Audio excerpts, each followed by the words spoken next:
दोस्तों, दुनिया का हर इंसान अमीर बनना चाहता है, लेकिन फिर भी ज्यादातर लोग अमीर नहीं बन पाते हैं। अगर आप जानना चाहते हैं कि ऐसा क्यों होता है, तो आप बिल्कुल सही जगह पर हो।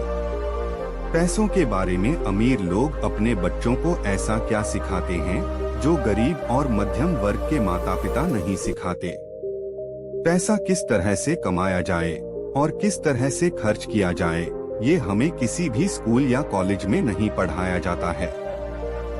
शायद यही वजह है जिसके कारण अमीर लोग और भी ज्यादा अमीर हो जाते हैं और गरीब लोग और भी ज्यादा गरीब। मिडिल क्लास फैमिली की जिंदगी तो लोन की किस्त ही चुकाने में निकल जाती है। यह कहना गलत नहीं होगा कि पैसा शक्ति का एक रूप है, लेकिन फाइनेंशियल एजुकेशन इससे भी ज्यादा शक्तिशाली है। पैसा तो आता जाता रहता, लेकिन अगर आप ये जानते हैं कि पैसा कैसे काम करता है, तो आप इस पर काबू पा सकते हैं और दौलत बनाना शुरू कर सकते हैं। हम में से ज्यादातर लोग पैसों के बारे में अपने माता पिता से ही सीखते हैं, लेकिन एक गरीब माता पिता अपने बच्चों को पैसों के बारे में क्या सिखा सकते हैं? वो सिर्फ इतना ही कह सकते हैं कि स्कूल जाओ और मेहनत से पढ़ो और एक अच्छी नौकरी करो। हो सकता है वो बच्चा अच्छे अंकों से अपनी पढ़ाई पूरी कर भी ले, लेकिन पैसों के बारे में उसकी समझ और मानसिकता एक गरीब व्यक्ति जैसी ही रहेगी। हमारी आज की शिक्षा प्रणाली की सबसे बड़ी कमी ये है कि हमें पैसे के विषय के बारे में नहीं पढ़ाया जाता है। अगर आप जानना चाहते हैं कि ऐसी क्या चीज है जो गरीब और अमीर इंसान के बीच अंतर पैदा करती है, तो इस आर्टिकल को अंत तक जरूर पढ़ें। अगर आप एक स्टूडेंट, तो आपके लिए ये किताब और भी ज्यादा फायदेमंद साबित होगी, क्योंकि हमें स्कूल या कॉलेज के दिनों में केवल कोर्स के बारे में ही पढ़ाया जाता है।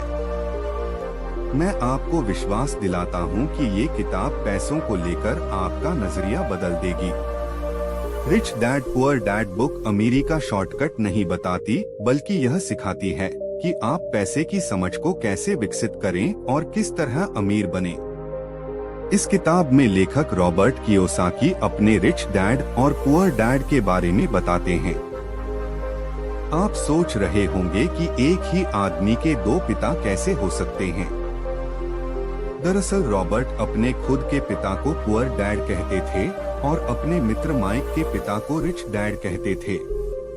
रॉबर्ट के खुद के पिता, जिन्हें वो गरीब पिता कहते थे, वो एक उच्च शिक्षित और बुद्धिमान व्यक्ति थे। वे एक पीएचडी होल्डर शिक्षक थे, जबकि उनके दूसरे पिता, जिन्हें रॉबर्ट अपना अमीर पिता कहते थे, 8वीं क्लास भी पास नहीं कर पाए। रॉबर्ट के दोनों ही डैडी अपने अपने करियर में सफल थे। दोनों ही पिताओं ने जिंदगी भर कड़ी मेहनत की और काफी पैसे कमाया, लेकिन एक हमेशा आर्थिक परेशानियों से जूझते रहे और वहीं दूसरे पिता आगे चलकर हवाई के सबसे अमीर लोगों में से एक बने। हम में से ज्यादातर लोग पैसों के बारे उन लोगों से सीखते हैं जो खुद जिंदगी भर पैसों की कमी के कारण जूझते रहते हैं। आपने देखा होगा कि कुछ लोग दूसरे लोगों को फाइनेंशियल एडवाइस ऐसे देते हैं जैसे सारी दुनिया का ज्ञान उन्हीं के पास हो।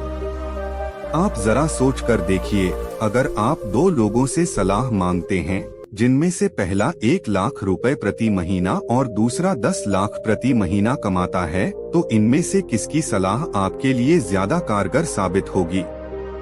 मेरे हिसाब से 10 लाख प्रति महीना कमाने वाले व्यक्ति की सलाह आपके लिए ज्यादा कारगर साबित होगी। रॉबर्ट कहते हैं, मैं खुश नसीब था कि मेरे दो डैडी, एक गरीब और दूसरे अमीर थे, इसलिए मेरे पास दो विरोधी दृष्टिकोणों का विकल्प था, एक गरीब आदमी का और दूसरा अमीर आदमी का। मिसाल के तौर पर पुअर डैडी कहते थे, पैसे का प्रेम ही सारी बुराई की जड़ है। वहीं रिच डैडी कहते थे, पैसे की कमी सारी बुराई की जड़ है। पुअर डैडी कहते थे, मैं इसे नहीं खरीद सकता। वहीं रिच डैडी कहते थे, मैं इसे कैसे खरीद सकता हूँ? यहाँ एक वाक्य कथन और दूसरा प्रश्न है। एक में बात खत्म हो जाती है और दूसरे में आपका दिमाग सोचने के लिए मजबूर हो जाता है कि इसे कैसे खरीदा जा सकता है। अमीर डैडी कहते हैं, मैं इसे नहीं खरीद सकता। यह कहना मानसिक आलस्य की निशानी है। पुअर डैडी सलाह देते थे, मेहनत से पढ़ो ताकि तुम्हें किसी अच्छी कंपनी में नौकरी मिल सके। वहीं अमीर डैडी नसीहत देते थे, मेहनत से पढ़ो ताकि तुम्हें खरीदने के लिए कोई अच्छी कंपनी मिल जाए।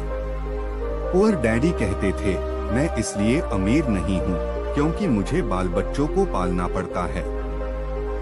वहीं अमीर डैडी कहते थे, मुझे इसलिए अमीर बनना है क्योंकि मुझे बाल बच्चों को पालना है। पुअर डैडी कहते थे, जहाँ पैसे का मामला हो वहाँ सुरक्षित खेलो, जोखिम मत लो। वहीं अमीर डैडी कहते थे, जोखिम को संभालना सीखो। आखिरकार रॉबर्ट टी कियोसाकी ने मात्र 9 वर्ष उम्र ही फैसला ले लिया कि वे सिर्फ अमीर डैडी की सलाह मानेंगे और केवल उन्हीं के बताए गए रास्ते पर चलेंगे। रॉबर्ट ने अपनी पढ़ाई शुरू की और इसी पढ़ाई के दौरान उन्होंने अमीर डैडी से कुछ सबक सीखे जिनकी बदौलत वो आगे चलकर अमीर बन गए। अब हम rich dad poor dad Hindi summary के इस आर्टिकल में एक एक करके उन्हीं सबक के बारे में पढ़ने वाले हैं जो अमीर डैडी ने रॉबर्ट कियोसाकी को दिए थे। सबक 1, अमीर लोग पैसों के लिए काम नहीं करते। सबसे पहले आप इस छोटी सी कहानी को समझ लीजिए। एक व्यक्ति जिसके पास एक गधा होता है। जब उस व्यक्ति को अपने गधे से मेहनत करानी होती थी तो वह एक गाजर उस गधे के आगे लटका देता है। उस गाजर को देखते ही गधा उसे खाने के लालच में मेहनत करने लगता है। उस गधे को उम्मीद होती है कि एक ना एक दिन वो उस गाजर तक पहुंच ही जाएगा, लेकिन बेचारा गधा उस गाजर तक कभी नहीं पहुंच पाता क्योंकि यह गाजर तो सिर्फ एक छलावा है, लेकिन उस व्यक्ति के लिए यह गाजर गधे से मेहनत कराने की एक अच्छी तरकीब बन गई थी।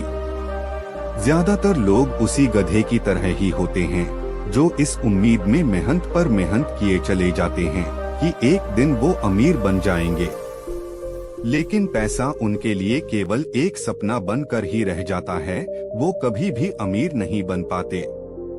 अगर आप अमीर बनना चाहते हैं तो सिर्फ पैसा कमाने के लिए काम ना करें, बल्कि पैसे को अपने लिए काम करने दें, क्योंकि जैसे ही हम अमीर बनने की राह में अपना पहला कदम बढ़ाते हैं तो हमारा डर और लालच हम पर हावी होने लगता है कि कहीं हम गरीब के गरीब ही ना रह जाएं। इस अध्याय में ऑथर ने उन लोगों की बात की है जो खेल को सुरक्षित खेलना चाहते हैं, यानी जो लोग रिस्क लेने से डरते हैं क्योंकि उनको जोखिम लेना तो कभी सिखाया ही नहीं गया।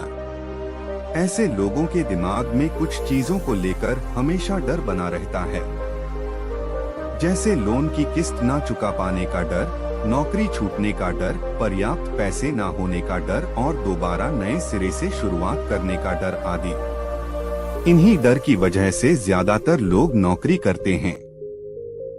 यही डर और लालच हमें ऐसे चक्कर में उलझा देता है जो कभी खत्म होने का नाम नहीं लेता। हम ज्यादा मेहनत करते हैं ताकि हम ज्यादा कमा सकें, लेकिन फिर हमारे खर्चे भी उसी हिसाब से बढ़ने लगते हैं।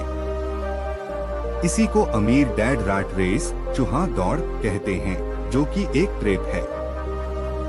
हमको लालच और डर के इस ट्रैप से बचना है, क्योंकि हम में से ज्यादातर लोग जो अमीर बनना चाहते हैं इसी ट्रैप का शिकार हो जाते हैं। लेखक का कहना है कि हर इंसान की जिंदगी में अपॉर्चुनिटीज, मौके आती हैं, लेकिन जहां अमीर लोग उन अपॉर्चुनिटीज को पहचानकर उनको अपने लक्ष्य में तब्दील कर लेते हैं, वहीं गरीब लोग इन अपॉर्चुनिटीज को देख ही नहीं पाते, क्योंकि गरीब लोग हमेशा पैसे और सिक्योरिटी के पीछे भागने में लगे रहते हैं। लेखक का कहना है कि पैसा हमारे लिए 24 घंटे काम कर सकता है, लेकिन अगर हम पैसे के लिए काम कर रहे हैं तो उसका फायदा केवल हमारे मालिक को होता है या उस कंपनी को जहां आप नौकरी कर रहे हैं। और अगर हम पैसे को अपने लिए काम पर लगाते हैं तो सारी पावर और कंट्रोल हमारे हाथों में होता है। इसलिए पैसों के लिए काम करने के बजाय पैसे को अपने लिए काम करने के लिए मजबूर कर दीजिए। अगर आप वाकई अमीर बनना चाहते हैं तो आपको सबसे पहले यह समझना होगा कि आप खुद के लिए जवाबदेह हैं, ना कि दूसरों के लिए। आपका जो भी सवाल है खुद से पूछिए, क्योंकि उनका जवाब सिर्फ आपके पास ही है। अमीर बनने की राह में आपका पहला कदम होना चाहिए कि आप सबसे पहले अपने मन से डर निकाल दीजिए, क्योंकि ज्यादा पैसा न कमा पाने का डर और लालच ही आपको बिना सोचे समझे काम करने के लिए मजबूर करता है और आपको नाकामयाबी के रास्ते पर धकेलता है। इसलिए डर और लालच को खुद पर इतना हावी न होने दें कि उसकी वजह से आप उल्टे सीधे फैसले लेते रहें। बेहतर होगा कि आप जो भी करें अच्छे से सोच समझकर करें। अपना कोई भी निर्णय जल्दबाजी में न लें। आपको प्रतिदिन अपने आप से पूछना चाहिए कि क्या आप उतना कर पा रहे हैं जितना आपको अपनी पोटेंशियल के मुताबिक करना चाहिए। ऐसे लोगों की तरह सोचना बंद कर दीजिए जो सिर्फ और सिर्फ पैसों के लिए ही काम करते हैं। अमीर डैडी अपने पहले सबक की शुरुआत कुछ इस तरह करते हैं कि वो रॉबर्ट और उसके मित्र माइक को अपने एक कन्वीनियंस स्टोर में काम पर लगा लेते हैं। इस काम के लिए उन्हें कोई पैसा नहीं मिलता, फिर भी वो दोनों काम करते रहते हैं। वो दोनों पूरे दिल से इस काम को करते हैं। इसका फायदा ये हुआ कि इस काम के दौरान उनके दिमाग में कई नए आइडिया आए। अमीर डैडी ने उन दोनों को बताया था कि पैसा कमाने के तरीकों पर हमेशा निगाह रखें। अगर अपने एक बार अवसर को पहचान लिया तो आप जीवन भर अच्छे अवसरों को पहचानने लगोगे। उन दोनों ने अमीर डैडी की इस बात को याद रखा। उन्होंने देखा कि उस स्टोर की clerk Mrs Martin comics book के सामने वाले पेज को 2 हिस्सों में फाड़ देती थी और आधा हिस्सा वो अपने पास रख लेता थी और बाकी का आधा हिस्सा फेंक देती थी। शाम के समय स्टोर में कॉमिक्स डिस्ट्रीब्यूटर आता था और कॉमिक्स बुक के ऊपरी आधे हिस्से को स्टोर की क्लर्क मिसेज मार्टिन से क्रेडिट के लिए लेता और बदले में नई कॉमिक्स बुक्स दे दिया करता था। एक दिन उन दोनों ने उस डिस्ट्रीब्यूटर से पूछा कि क्या आप पुरानी कॉमिक्स बुक्स हमें दे सकते हो। कॉमिक्स डिस्ट्रीब्यूटर इस शर्त पर कि वो कॉमिक्स बुक्स को बेचेंगे नहीं, कॉमिक्स बुक्स देने के लिए तैयार हो जाता है। उन्होंने सोचा क्यों न हम इन पुरानी कॉमिक्स बुक्स को किराए पर पढ़ने के लिए दें, और उन्होंने ऐसा ही किया। उन्होंने अपने दोस्तों और बाकी बच्चों को पढ़ने के लिए कॉमिक्स बुक्स को किराए पर देना शुरू कर दिया। इसके बदले वो 2 घंटे का 10 सेंट किराया वसूला करते थे। इन 2 घंटों में ग्राहक कितनी भी किताब पढ़ सकते थे। उन दोनों ने माइक की बहन को इस काम में अपनी मदद के लिए $1 प्रत्येक सप्ताह की तनख्वाह पर रख लिया। इस तरह वो दोनों 3 महीने तक औसतन हर सप्ताह $9.50 कमा रहे थे। इससे उन्होंने सीखा कि पैसे को खुद के लिए काम पर कैसे लगाया जाता। सबक 2, लोगों को पैसे की शिक्षा देना क्यों जरूरी है। रॉबर्ट बताते हैं कि 1923 में एजवाटर बीच होटल शिकागो में एक मीटिंग हुई थी। इस मीटिंग में दुनिया भर के लीडर और बेहद अमीर बिजनेसमैन लोगों ने हिस्सा लिया था। इनमें से एक बहुत बड़ी स्टील कंपनी के मालिक चार्ल्स शवाब और समुअल इंसुल उस वक्त की लार्जेस्ट यूटिलिटी प्रेसिडेंट के अलावा और भी अन्य बड़े बिजनेसमैन यहाँ मौजूद थे। इस मीटिंग के 25 साल बाद देखा गया कि इनमें से कई लोग गरीबी में मरे, कुछ ने खुदकुशी कर ली थी और कुछ ने तो अपना दिमागी संतुलन ही खो दिया था। असल बात तो ये है कि लोग पैसा तो कमा लेते हैं, लेकिन वो ये सीखना भूल जाते हैं कि पैसे को कैसे रखा जाए। आप चाहे कितना भी पैसा क्यों ना कमा लें, लेकिन उसे बनाए रखना सबसे ज्यादा महत्वपूर्ण है। और अगर आपने ये हुनर सीख लिया तो आप किसी भी समस्या का सामना बड़ी ही आसानी से कर सकते हैं। जैसे पैसे कमाने की शुरुआत कैसे और कहां से की जाए, कौन सी किताबें पढ़ना अच्छा रहेगा, कामयाबी का रहस्य क्या है, हम किस तरह से लाखों रुपए कमा सकते हैं। वगैरह वगैरह। लेकिन अधिकतर लोग सिर्फ पैसे पर ही अपना ध्यान लगाए बैठे रहते हैं और अपनी सबसे बड़ी दौलत पर ध्यान ही नहीं देते हैं, जिसका नाम है फाइनेंशियल एजुकेशन। अगर आप ये सोचेंगे कि पैसा ही आपकी समस्याओं को सुलझा सकता है, तो आपके लिए आने वाला समय बहुत ही परेशानी भरा होगा। ध्यान रहे, बुद्धि से समस्याएं सुलझती हैं और इसी से पैसा आता है। अगर आपके पास पैसे की समझ नहीं है, तो पैसा चाहे आपके पास आ भी जाए, पर ज्यादा देर तक नहीं टिकेगा। ज्यादातर लोग जिंदगी भर ये नहीं समझ पाते कि असल बात ये नहीं है कि आप कितना पैसा कमा पाते हैं, बल्कि ये है कि आप कितना पैसा रख पाते हैं। आपने लॉटरी जीतने वाले उन गरीब लोगों की कहानियां तो सुनी ही होंगी जो अचानक अमीर बन जाते हैं, पर कुछ ही समय बाद वो फिर से गरीब हो जाते हैं।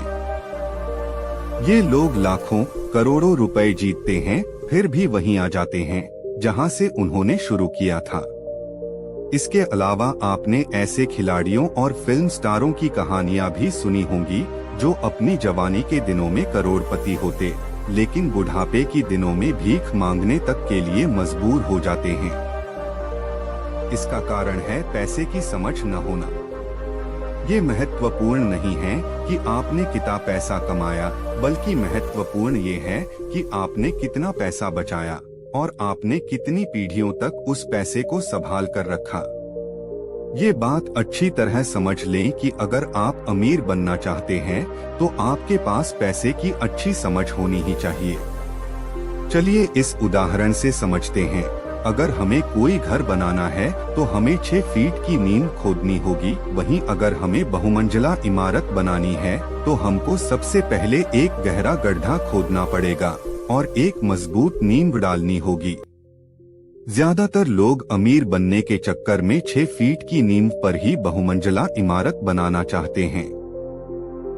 हमारा स्कूली सिस्टम उस जमाने का है जब खेती किसानी ही अर्थव्यवस्था का आधार थी। आज भी ये बिना नींव के घरों में भरोसा करता है। इसलिए स्कूल कॉलेज से निकलने वाले बच्चों की कोई आर्थिक नींव नहीं होती। देखा जाए तो अकाउंटिंग दुनिया का सबसे बोरिंग विषय है। ये बहुत उलझन भरा विषय है। लेकिन अगर आप लंबे समय तक अमीर बने रहना चाहते हैं, तो ये सबसे महत्वपूर्ण विषय है। सवाल ये है कि आप इस बोरिंग और उलझन भरे विषय को किस तरह आसानी से समझ सकते हैं। लायबिलिटीज और एसेट्स के बीच के फर्क को समझें और सिर्फ एसेट्स ही खरीदें। अमीर बनने का सबसे आसान और सबसे महत्वपूर्ण नियम है कि आपको संपत्ति यानी कि एसेट्स और दायित्व यानी कि लायबिलिटीज का अंतर पता होना चाहिए और हमेशा संपत्ति ही खरीदनी चाहिए। अगर आप अमीर बनना चाहते हैं, तो आपको बस इतना ही जानने की जरूरत है। ये पहला नियम है और यही इकलौता नियम है जो बहुत आसान लगता है, लेकिन ज्यादातर लोगों को इस नियम की इम्पोर्टेंस पता ही नहीं होती है। ज्यादातर लोग पैसे से संबंधित समस्याओं में सिर्फ इसलिए उलझ जाते हैं क्योंकि उन्हें ये नहीं पता होता कि संपत्ति यानी कि एसेट्स और दायित्व यानी कि लायबिलिटीज में क्या फर्क होता है। अमीर लोग संपत्ति इकट्ठा करते हैं, वहीं गरीब और मिडिल क्लास के लोग दायित्व इकट्ठा करते हैं। और मजे की बात यह है कि गरीब और मिडिल क्लास के लोगों को ये लगता है कि वो संपत्ति इकट्ठा कर रहे हैं। चलिए अब एसेट्स और लायबिलिटीज के अंतर को समझते हैं। लायबिलिटीज और एसेट्स किसे कहते हैं? एसेट्स वह चीज है जो आपकी जेब में पैसे डालती है, वहीं लायबिलिटीज वह चीज है जो आपकी जेब से पैसे निकालती है। बस आपको इतना ही जानने की जरूरत है। अगर आप अमीर बनना चाहते हैं, तो आप जिंदगी भर संपत्ति यानी एसेट्स खरीदते रहिए। अगर आप गरीब या मिडिल क्लास आदमी बनना चाहते हैं, तो आप दायित्व यानी लायबिलिटीज खरीद सकते हैं। लायबिलिटीज और एसेट्स के बीच के फर्क को न जानने से ज्यादातर लोग जिंदगी भर पैसे की तंगी से जूझते रहते हैं। 80% परिवारों की पैसे की कहानी यही होती है कि वो पैसे कमाने के लिए कड़ी मेहनत करते रहते हैं, फिर भी वो अमीर नहीं बन पाते। इसका मतलब ये नहीं कि वो पैसा नहीं कमाते, इसका असली कारण ये है कि वो जिंदगी भर संपत्ति की जगह दायित्व ही खरीदते रहते हैं। पैसा कमाने के बाद उसका क्या किया जाए? पैसे को अपने पास कितने लंबे समय तक रोका जाए? पैसे से कड़ी मेहनत कैसे करवाई जाए? अगर आप इन सवालों के जवाब जानते हैं तो इसका मतलब है आपको पैसे की समझ है। ज्यादातर लोग ये नहीं बता पाते कि उनकी पैसे की तंगी का कारण क्या है। ऐसा इसलिए भी होता है कि उनमें कैश फ्लो की समझ नहीं होती है। जी हाँ, कैश फ्लो। कोई आदमी बहुत पढ़ा लिखा हो सकता है, अपने कारोबार में सफल हो सकता है, लेकिन फिर भी हो सकता है कि उसमें पैसों की बिल्कुल भी समझ ना हो।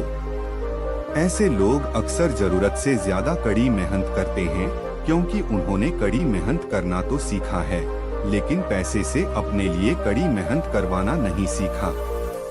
चलिए आपको संपत्ति और दायित्व का अंतर इस छोटी सी कहानी से समझते हैं। हाल ही में शादीशुदा पति पत्नी एक किराए के मकान में रहने लगते हैं।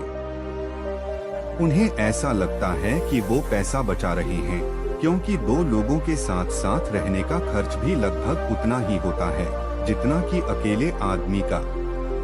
अब समस्या ये है कि जिस मकान में वो रहते हैं वो बहुत छोटा है।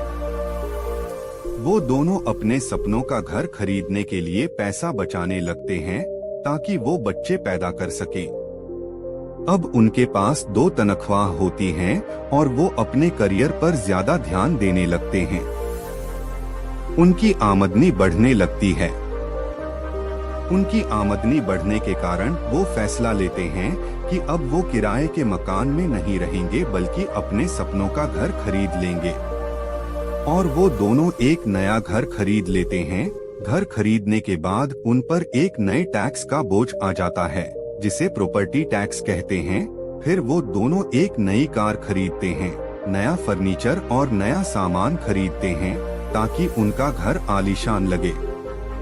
वो दोनों ये सब चीजें संपत्ति समझकर खरीद रहे हैं, लेकिन ये संपत्ति नहीं दायित्व है, क्योंकि इन सब चीजों से उनकी जेब में पैसा आ नहीं रहा है बल्कि जा रहा है।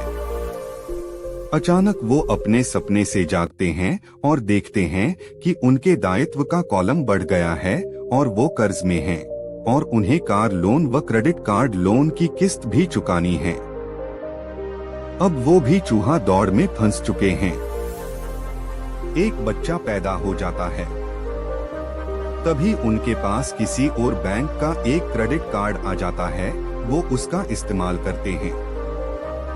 वो खत्म हो जाता है, तभी एक लोन कंपनी का आदमी आकर उन्हें बताता है कि समझदारी इसी में होगी कि वो अपनी ऊंची ब्याज दर के लिए इस कंज्यूमर लोन को उनके क्रेडिट कार्ड से चुका दें और इससे घर पर लगने वाले ब्याज से भी उन्हें टैक्स में छूट मिलेगी।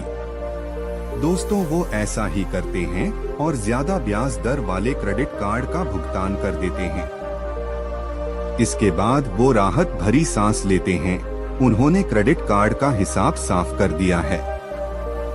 अब उन्होंने अपने कंज्यूमर लोन को होम लोन में बदल लिया है।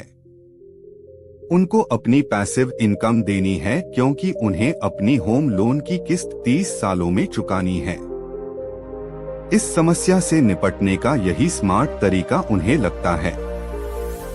अब वो अगले 30 सालों तक किस्त चुकाएंगे और पैसों की तंगी का सामना करेंगे। पैसे का डर हमेशा उन पर हावी रहेगा, कहीं नौकरी ना छूट जाए, वरना किस्त कैसे चुकाएंगे। हम इतना भी नहीं जानते कि समस्या पैसा कमाने की नहीं है, बल्कि पैसे को सही तरह खर्च करने की है, और ये ही पैसे की तंगी का कारण है। दोस्तों, अगर आपको लगता है कि आपने अपने आप को किसी गड्ढे में फंसा दिया है, तो गड्ढा खोदना बंद कीजिए। गरीब और मिडिल क्लास के लोग अक्सर धन की ताकत से नियंत्रित होते हैं। वो सुबह सुबह उठकर कड़ी मेहनत करने यानी नौकरी करने चले जाते हैं और खुद से ये तक नहीं पूछते कि क्या ऐसा करना समझदारी है। पैसे की समझ ना होने के कारण ज्यादातर लोग पैसे की डरावनी ताकत को ये इजाजत दे देते हैं कि वो इन पर काबू कर ले। पैसे की ताकत उनके विरोध में इस्तेमाल होती है।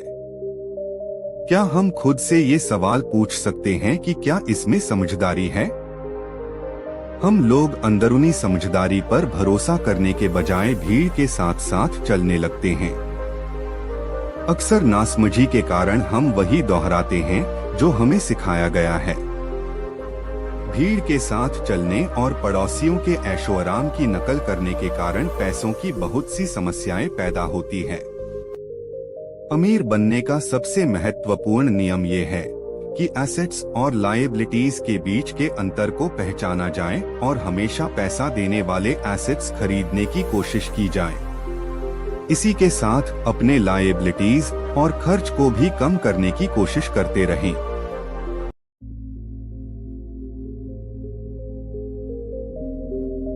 सबक 3, अपने काम से काम रखो। इस अध्याय में ऑथर कहते हैं कि अमीर लोग अपने एसेट्स पर ध्यान देते हैं, जबकि गरीब या मिडिल क्लास लोग अपने इनकम स्टेटमेंट पर ज्यादा ध्यान देते हैं। टेक्सास यूनिवर्सिटी में मैकडॉनल्ड के संस्थापक रे क्रॉक ने MBA की एक क्लास में अपनी स्पीच दी। ये बात 1947 की है। उनकी यह स्पीच बहुत ही शानदार और लोगों को प्रेरित करने वाली थी। इस स्पीच के बाद क्लास के छात्रों ने उनके साथ कुछ समय बिताने की गुजारिश की तो मैकडॉनल्ड के संस्थापक रे क्रॉक उन छात्रों के साथ बियर पीने के लिए सहमत हो गए। इसी बीच बातों बातों में रे क्रॉक ने छात्रों से पूछा, क्या आप लोग जानते हो कि मैं किस व्यवसाय में हूँ?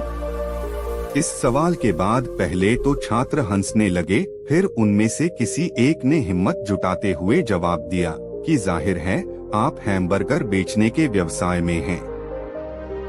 इस जवाब को सुनकर रे क्रॉक हंसने लगे और उन्होंने कहा, मैं जानता था कि आपका जवाब यही होगा, लेकिन मैं हैमबर्गर व्यवसाय में नहीं बल्कि रियल एस्टेट व्यवसाय में हूँ।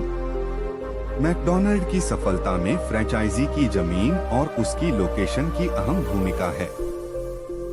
जो मैकडॉनल्ड की फ्रेंचाइज खरीदता है उसको वो जमीन भी खरीदनी पड़ती है। इसका सीधा सा मतलब है ये एक रियल एस्टेट बिजनेस भी है। आज मैकडॉनल्ड्स संसार में रियल एस्टेट का सबसे बड़ा स्वामी है, जो संसार के सबसे मूल्यवान चौराहों और सड़कों के नुक्कड़ों पर आपने कदम जमाए हुए हैं। यही सबक अमीर डैडी ने रॉबर्ट को सिखाया कि कैसे लोग खुद को छोड़कर बाकी सबके लिए काम करते हैं। अमीर डैडी इस रहस्य को जानते थे, इसलिए वो हमेशा कहते थे कि अपना पूरा ध्यान खुद के काम पर केंद्रित करो, अपना पूरा जीवन दूसरों की खातिर काम करने में बर्बाद मत करो। हम में से ज्यादातर लोग टैक्स चुकाकर सरकार के लिए काम करते हैं। हम उस कंपनी के लिए काम करते जहां हम नौकरी करते हैं। ज्यादातर लोगों की जिंदगी में पैसों की तंगी इसलिए आती है क्योंकि वो सारी जिंदगी दूसरों के लिए काम करते रहते हैं और अपने लिए कुछ नहीं बचा पाते। हमारी आज की शिक्षा प्रणाली ऐसी है जो युवाओं को केवल अच्छी नौकरी दिलाने के लिए तैयार करती है। आप सब जानते हैं, आप जो पढ़ेंगे वही आप बनेंगे। यानी अगर आप कुकिंग का अध्ययन करते हैं तो आप शेफ बन जाते हैं। अगर आप विधि का अध्ययन करते हैं तो आप वकील बन जाते हैं, और अगर आप मैथमेटिक्स पढ़ते हैं तो आप इंजीनियर बन जाते हैं। अब समस्या ये कि इससे भी छात्रों का कोई भला नहीं हो पाता, क्योंकि वो नौकरी और बिजनेस के बीच के अंतर को नहीं समझ पाते और अपना पूरा जीवन दूसरे के काम की परवाह करने और उसे अमीर बनाने में लगा देते हैं। पेशे और आपके खुद के काम में एक बड़ा फर्क होता है। रॉबर्ट कहते हैं, जब मैं एक बैंक में काम करने वाले व्यक्ति से पूछता हूँ कि आपका खुद का काम क्या है, तो उसका जवाब होता है कि मैं एक बैंकर हूँ। फिर मैं उस व्यक्ति से पूछता हूँ कि क्या आप उस बैंक के मालिक हो, तो उसका जवाब होता है नहीं, मैं तो वहाँ नौकरी करता हूँ। दरअसल उस व्यक्ति ने अपने पेशे और खुद के काम को एक ही मान लिया है। लेकिन यहाँ उसका पेशा तो बैंकर का है, परंतु उसका खुद का काम कुछ भी नहीं है। ओथर कहते हैं कि लोगों को अपने खुद के काम पर ध्यान देना चाहिए और अपनी नौकरी करते हुए असली संपत्तियां खरीदते रहना चाहिए। हमें ऐसे दायित्व या निजी सामान खरीदने से बचना चाहिए जिनका मूल्य उन्हें घर लाने के बाद कम हो जाए, क्योंकि यदि आप कोई नई कार शोरूम से खरीदकर अपने घर लाते हैं तो उसकी कीमत उसी समय 25% कम हो जाती है। इसका मतलब ये है कि कार एक असली संपत्ति नहीं है। इसी तरह और भी अन्य चीजें हैं जिनकी कीमत लगातार घटती रहती है। क्या आप जानते हैं बिजनेस करना क्या होता है? चलिए समझते हैं। एक ऐसा कारोबार जहां आपके मौजूद रहने की जरूरत ना हो, जिसका प्रबंधन दूसरे लोग आपके लिए करें, उसे ही बिजनेस करना कहते हैं। अगर आपको भी वहां मौजूद रहकर काम करना पड़े तो वह बिजनेस नहीं बल्कि नौकरी है। रॉबर्ट कभी भी नौकरी छोड़ने की सलाह नहीं देते, बल्कि वो तो हमेशा एसेट्स वाले कॉलम को बड़ा और मजबूत करने पर जोर देते हैं। इसलिए अपने काम से काम रखना शुरू कर दीजिए और हमेशा ऐसे दायित्वों या व्यक्तिगत चीजों को खरीदने से बचें जिनकी कीमत घर लाने के बाद कम हो जाती है। आपको किस तरह की एसेट्स खरीदने चाहिए? रॉबर्ट कियोसाकी हमेशा असली संपत्तियां खरीदने की सलाह देते हैं। ऐसी संपत्तियां जो आपको फायदा पहुंचाती हैं, जैसे ऐसे बिजनेस जिनमें आपको मौजूद रहने की जरूरत नहीं हो, आप केवल मालिक हो पर उसे दूसरे लोग चलाते हों। स्टॉक्स में निवेश, बॉन्ड्स खरीदे, आमदनी देने वाला रियल एस्टेट खरीदे, बौद्धिक संपदा से मिलने वाली रॉयल्टी जैसे स्क्रिप्ट्स, पेटेंट्स, बुक्स आदि। इसके अलावा हर वो चीज जो कीमती है, जो आमदनी देती है और जिसका मूल्य समय के साथ बढ़ जाता है। ऐसा नहीं है कि आप अपनी विलासिता की वस्तुएं, दायित्व न खरीदे, लेकिन रॉबर्ट बताते हैं कि अमीर लोग विलासिता की वस्तुएं सबसे अंत में खरीदते हैं, जबकि गरीब और मध्यम वर्गीय लोगों में विलासिता की वस्तुएं सबसे पहले खरीदने की प्रवृत्ति होती है। इतना समझ लेने के बाद अब आप अमीरों का सबसे बड़ा रहस्य सीखने के लिए तैयार हैं, यानी वो रहस्य जो अमीरों को बाकी लोगों से काफी आगे पहुंचा देता है। सबक 4, टैक्स का इतिहास और कॉरपोरेशंस की शक्ति। शुरुआत में टैक्स केवल अमीर लोगों पर ही लगाया जाता था। शुरुआत में टैक्स का मतलब था कि जो व्यक्ति ज्यादा पैसे कमाएगा वो अपनी कमाई का कुछ हिस्सा जुर्माने के तौर पर सरकार को देगा। बाद में टैक्स उन लोगों से भी वसूला जाने लगा जिन्होंने इसकी पैरवी की थी, यानी गरीब और मध्य वर्ग। सबको लगता है कि अमीर लोग ज्यादा टैक्स देते हैं, पर वास्तव में ऐसा बिल्कुल नहीं है। आज के समय में मध्यम वर्गीय लोग ज्यादा टैक्स देते हैं, वहीं अमीर लोग सबसे कम टैक्स देते हैं, क्योंकि अमीर लोग टैक्स और उससे जुड़े सभी कानूनों को अच्छी तरह समझते हैं। अमीर लोग या तो खुद सीखते हैं या फिर ऐसे लोगों को जॉब पर रखते हैं जो इस फील्ड के अच्छे जानकार होते हैं। कॉरपोरेशन सिर्फ एक कानूनी दस्तावेज होता है जिससे एक कानूनी संस्था बनती है। यह दरअसल कोई चीज नहीं होती, यह कोई फैक्ट्री या लोगों का समूह नहीं होता, लेकिन कॉरपोरेशन की इनकम टैक्स दर व्यक्तिगत इनकम टैक्स दर से कम होती है। इसके अलावा कॉरपोरेशन को टैक्स चुकाने से पहले कुछ खर्च करने की छूट होती है। इसलिए अमीर लोग अपना पैसा कॉरपोरेशन में निवेश करते हैं और उसका फायदा उठाकर अपना टैक्स कम कर लेते हैं। अब हम देखेंगे कि आखिर अमीर और मिडिल क्लास लोग टैक्स कैसे भरते हैं। अमीर लोग जिनकी बड़ी बड़ी कंपनियां होती हैं, वो पहले मुनाफा कमाते हैं, फिर खर्च करते हैं और फिर जो पैसा बचता है केवल उस पर टैक्स देते हैं। मिडिल क्लास लोग पहले पैसा कमाते हैं, फिर टैक्स भरते हैं और फिर जो बचता है उसे खर्च करते हैं। लेखक कहते हैं कि अगर आप अमीर बनना चाहते हैं तो आपको भी अपने देश की टैक्स प्रणाली को समझना होगा और टैक्स बचाने के नए नए तरीके सोचने होंगे। सबक 5, अमीर लोग पैसे का आविष्कार करते हैं। ऑथर अलेक्जेंडर ग्राहम बेल की कहानी से शुरुआत करते हैं। अलेक्जेंडर ग्राहम बेल ने टेलीफोन का आविष्कार किया और बाद में उसे पेटेंट भी करा दिया। उनके इस नए आविष्कार की मांग बहुत ज्यादा होने की वजह से वे बहुत परेशान थे, क्योंकि ग्राहम बेल को इतने बड़े बिजनेस को संभालने में काफी दिक्कत आ रही थी। इसलिए ग्राहम बेल उस जमाने की नामी कंपनी वेस्टर्न यूनियन के पास गए और उनसे पूछा कि क्या वे उनके पेटेंट तथा छोटी सी कंपनी को खरीदेंगे। इस पूरे सौदे के बदले में ग्राहम बेल $1,000,000 चाहते थे, लेकिन वेस्टर्न यूनियन के प्रेसिडेंट ने उनकी हंसी उड़ाते हुए इस प्रस्ताव को यह कहकर टुकरा दिया कि आप बहुत ज्यादा कीमत मांग रहे हो। बाकी इतिहास गवाह है। इसके बाद एक मल्टी-बिलियन डॉलर कंपनी एट का जन्म हुआ। रॉबर्ट 1984 से प्रोफेशनल तौर पर सिखाने के पेशे में हैं। रॉबर्ट ने हजारों लोगों को पढ़ाने के बाद सभी लोगों में एक चीज कॉमन देखी, वो है पोटेंशियल, क्षमता। हर इंसान में कुछ ना कुछ पोटेंशियल होती है जो उन्हें महान बनाती है। लेकिन एक चीज हम सभी को किसी न किसी हद तक पीछे रोककर रखती है और वो है खुद पर डाउट, शंका रखना।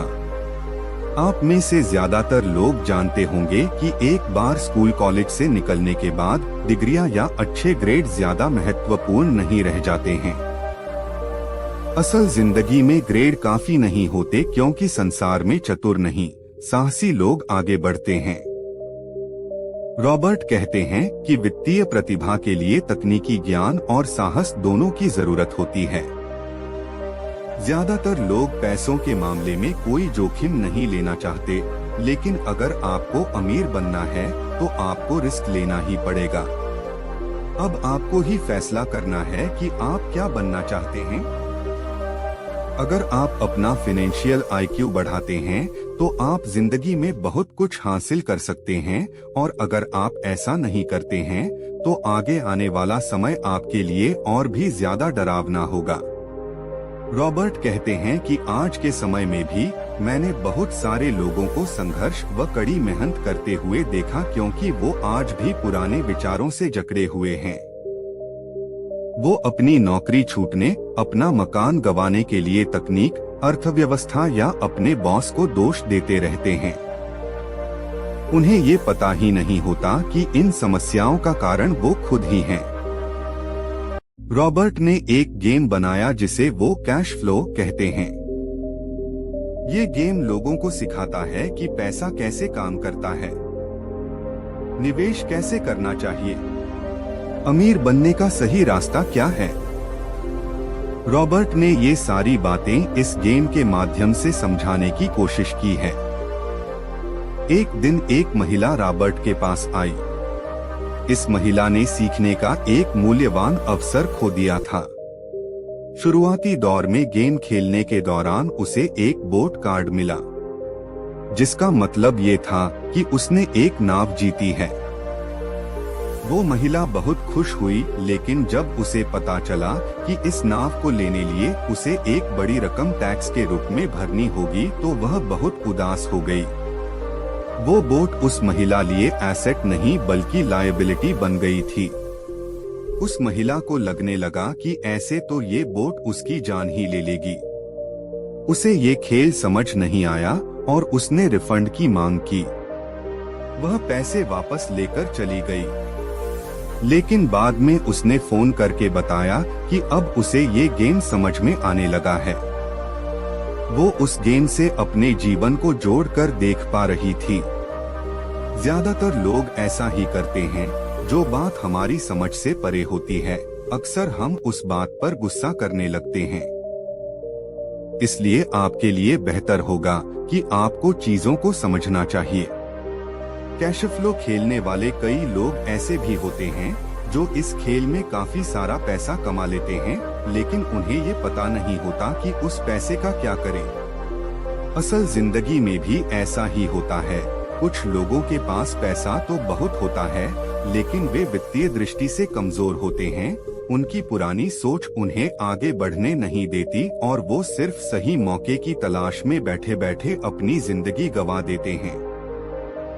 रॉबर्ट कहते हैं कि कुछ लोगों को तो सही मौका मिल भी जाता है, लेकिन फिर भी वो उसका फायदा नहीं उठा पाते, क्योंकि वो कहेंगे कि उनके पास तो पैसा ही नहीं है।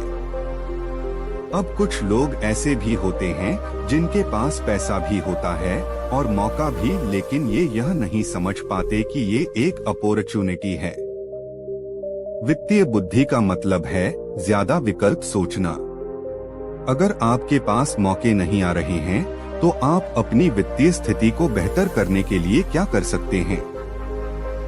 अगर कोई अवसर आपकी गोद में आ टपकता है, लेकिन आपके पास पैसा नहीं है और बैंक वाले उधार देने को तैयार नहीं हैं, तो आप उस अवसर से कैसे लाभ उठा सकते हैं?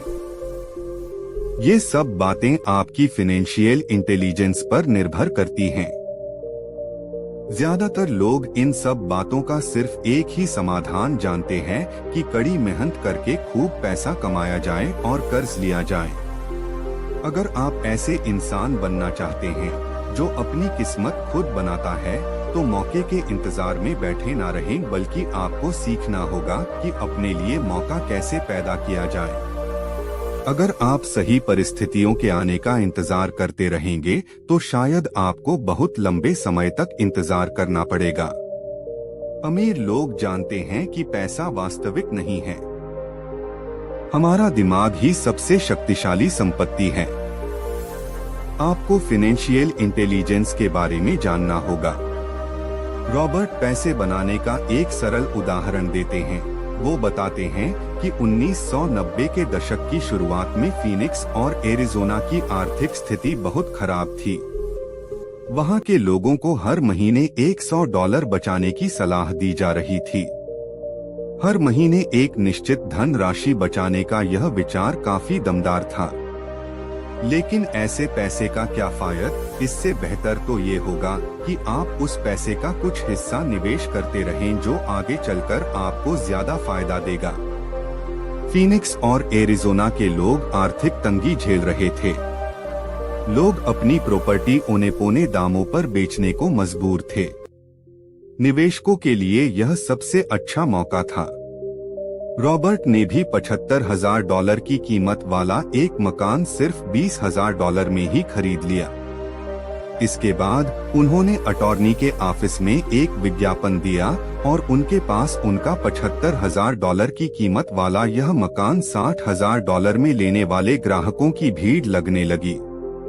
उन्होंने इसे $60,000 में बेचकर $40,000 कमा लिए। इस पूरे खेल में रॉबर्ट को केवल 5 घंटे का ही समय लगा। इनमें से कौन सा काम आपको ज्यादा मुश्किल लगता है? कड़ी मेहनत करें, फिर जितना कमाते हो उसका 50% टैक्स चुकाएं। इसके बाद जो बचता है उसे बचाएं। आपकी बचत 5% ब्याज कमाती है, जिस पर एक बार फिर टैक्स लगता है। अपनी वित्तीय बुद्धि को बढ़ाने का समय निकालें। अपने दिमाग और संपत्ति वाले कॉलम की शक्ति का दोहन करें।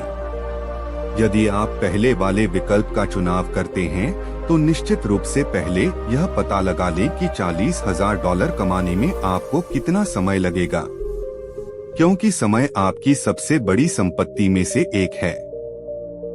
इसलिए मैं आपको दूसरे विकल्प को चुनने की सलाह दूंगा। सिर्फ अपने दिमाग पर इन्वेस्ट करें और फाइनेंशियली इंटेलिजेंट बनें।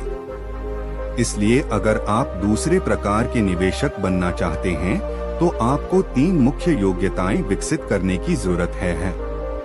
1. कोई ऐसा मौका खोजें जिसे बाकी सभी ने नजरअंदाज कर दिया हो। याद रखें, आप अपने दिमाग से वो देख सकते हैं जो दूसरे लोग अपनी आंखों से नहीं देख पाते।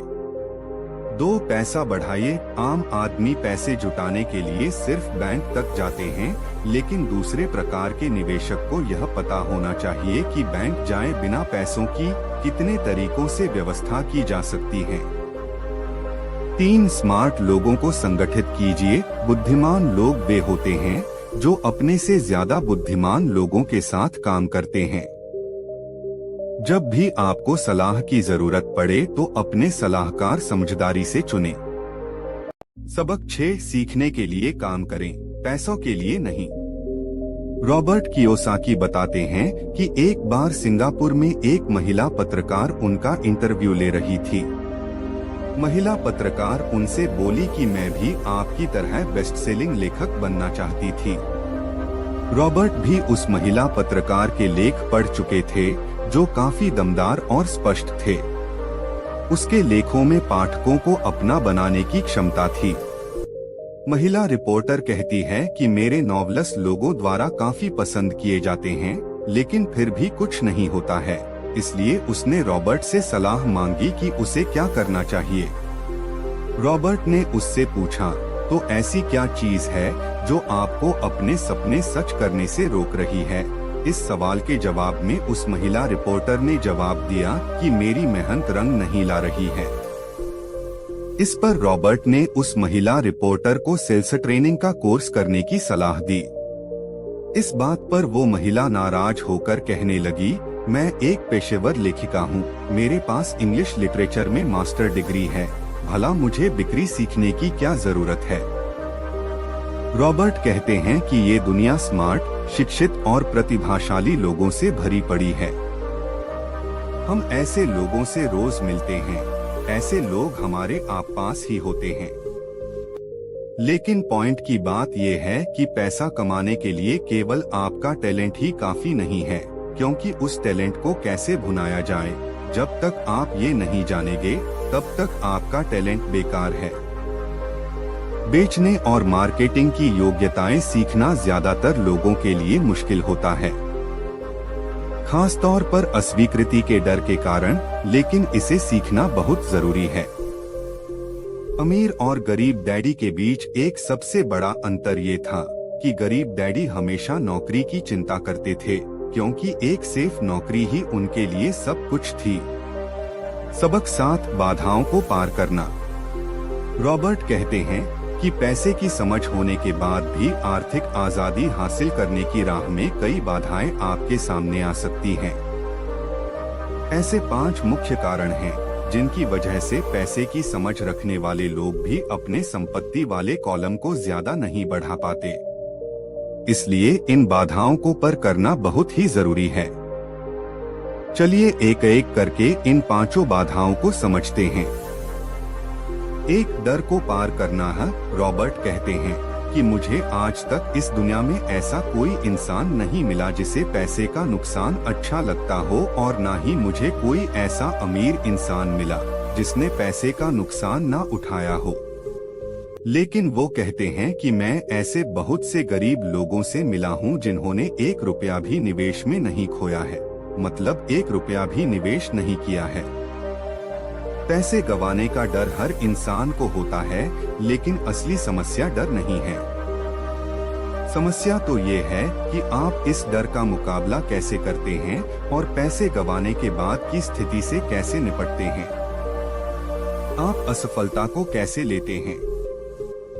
असफलता विजेताओं को प्रेरित करती है और असफलता पराजितों के हौसले पस्त कर देती है। किसी अमीर आदमी और गरीब आदमी के बीच में यही मूलभूत अंतर होता है कि वे उस डर से कैसे मुकाबला करते हैं। ज्यादातर लोग इसलिए अमीर नहीं बन पाते क्योंकि उनको अमीर बनने की खुशी से ज्यादा पैसे गंवा देने का डर होता है।